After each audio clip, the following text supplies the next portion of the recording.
this video, we are going to be going over the 2015 AP Biology Free Response question number 1. Many species have circadian rhythms that exhibit an approximately 24-hour cycle. Circadian rhythms are controlled by both genetics and environmental conditions, including light. Researchers investigated the effect of light on mouse behavior by using a running wheel with a motion sensor to record activity on actograms, as shown in Figure 1.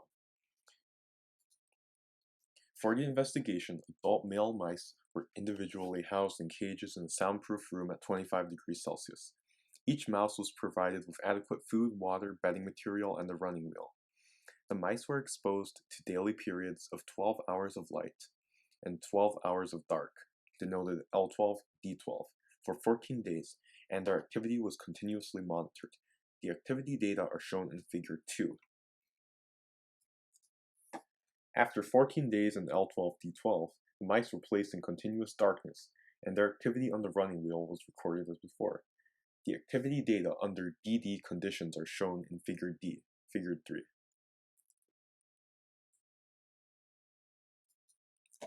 Part A. The nervous system plays a role in coordinating the observed activity pattern of the mice in response to light-dark stimuli.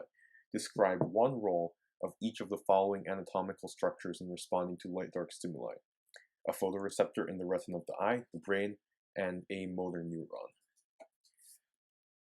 So, in the eye, there is a layer in the back of the eyeball called the retina that is full of these photoreceptive cells, and essentially what they'll do is they'll receive light as a stimulus, which will trigger a cascade of chemical events in the cell that will eventually induce polarization in the cell and cause a signal to be transmitted into the neurons that are located beneath the retina, and this signal will reach the brain.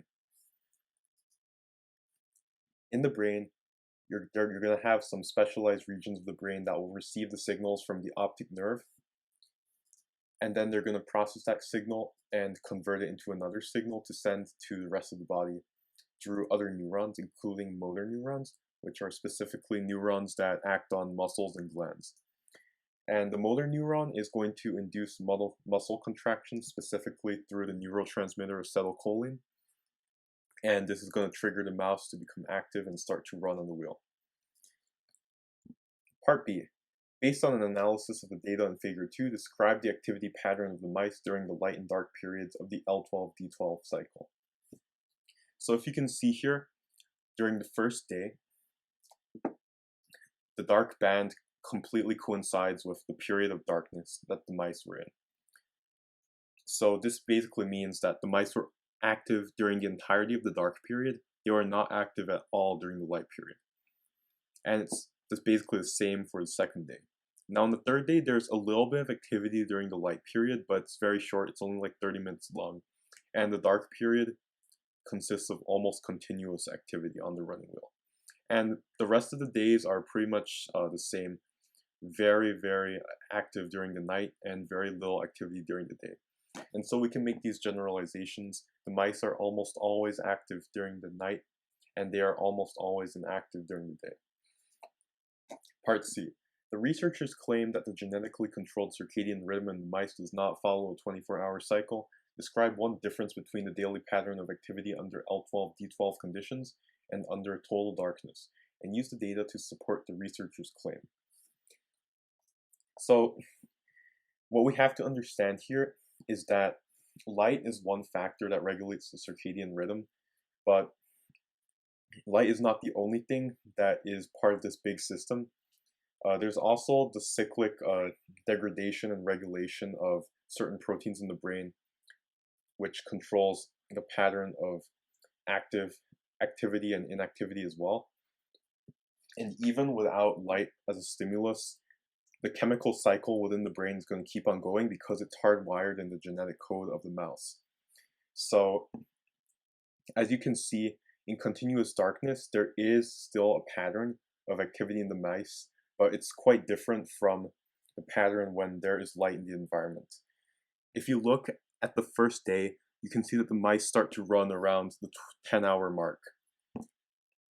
However, if you look at the second day, you can see that the mice start running a few hours earlier, And it's basically like that for every passing day. The time when the mice start to run is earlier and earlier and earlier with every passing day. And this suggests that the cycle of the mice is now less than 24 hours long. Because if it were 24 hours long, then they would start running at the same time every single day. But obviously we can see here that is not the case. Part D. To investigate the claim that exposure to light overrides the genetically controlled circadian rhythm, the researchers plan to repeat the experiment with mutant mice lacking a gene that controls the circadian rhythm. Predict the observed activity pattern of the mutant mice under L12-D12 conditions and under total darkness that would support the claim that light overrides the genetically controlled circadian rhythm. So specifically in this experiment, the scientists are using mutant mice that lack the circadian rhythm components that are hardwired in the genetic code of the mouse, which means that light is the only thing controlling the mice's activity. And what this means is that when it's light, the mice are just going to stay inactive, and when it's dark, they're going to be active. There's nothing else controlling their activity but the light in their environment or the absence thereof. So under L12-D12 conditions, mutant mice are going to run on the wheel for 12 hours, and during the 12 hours that it's dark, they're going to stay inactive. If there's constant darkness, the mice are just going to run continuously because there isn't anything telling them to stop running. There are no chemical signals in their brain that are telling them to stop running, and there is no light that is telling them to stop running. So they're just going to keep going until they get tired out, essentially. Part E. In nature, mice are potential prey for some predatory birds that hunt during the day. Describe two features of a model that represents how the predator-prey relationship between the birds and the mice may have resulted in the evolution of the observed activity pattern of the mice. So this question is basically asking, why did the mice evolve this way? And according to the theory of evolution, organisms will change and evolve in response to pressures in their environment. One of the big reasons is that if the mice forage during the day, they're much more likely to be attacked and eaten than the mice that forage during the night, because the predatory birds are also active during the day, and thus the environment the mice are in selects against the diurnal mice, and it selects in favor of the nocturnal mice. And a consequence of this is that the nocturnal mice have a much higher fitness than the diurnal mice, fitness essentially being the individual mouse's genetic contribution to the gene pool. And obviously, if the mice get eaten or attacked, they have a much lower chance of reproducing, and this results in a much lower fitness. And even if they do manage to reproduce, their offspring are still going to be mice that are active during the day, and they themselves are going to be more susceptible to attack. And so eventually, you're going to end up with a population that has very few mice that are active during the day, and a very large percentage of mice are going to be active during the night. Thanks for watching this video. Make sure to subscribe for some more AP content.